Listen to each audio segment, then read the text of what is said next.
អ្នកនាំពាក្យរាជរដ្ឋាភិបាលសូមរំលឹកជូនឡើងវិញថាកិច្ចប្រជុំពិសេសលើកទី3របស់គណៈកម្មាធិការព្រំដែនទូទៅកម្ពុជាថៃ GBC កាលពីថ្ងៃ27ខែធ្នូឆ្នាំ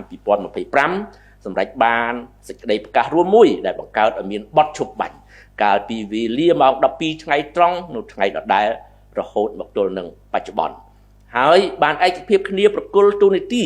ឲ្យគណៈកម្មការចម្រុះព្រំដែនបន្តអនុវត្តការងារវាស់វែងខណ្ឌសីមាព្រំដែន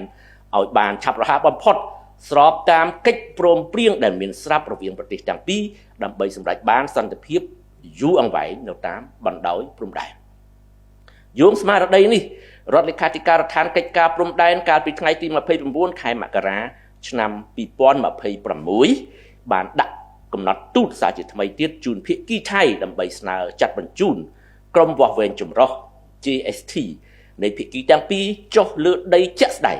ដើម្បីបន្តអនុវត្តការងារបោះបង្គោលបណ្ដោះអាសន្ននៅកំណាត់ខ្សែព្រំដែនចន្លោះបង្គោលព្រំដែនលេខ42និង47និងបង្គោលព្រំដែនលេខ52និង59នៅកាលបរិច្ឆេទសមស្របណាមួយចន្លោះពីថ្ងៃទី9ដល់13ខែកុម្ភៈឆ្នាំ2026និងស្នើឲ្យមានការរៀបចំកិច្ចប្រជុំក្រុមប្រតិបត្តិការ OG កម្ពុជាថៃលើកទី12និងកិច្ចប្រជុំអនុគណៈកម្មការបច្ចេកទេសចម្រុះព្រំដែន JTSC កម្ពុជាថៃលើកទី5នៅអំឡុងសប្តាហ៍ទី2នៃខែកុម្ភៈឆ្នាំ2026នេះ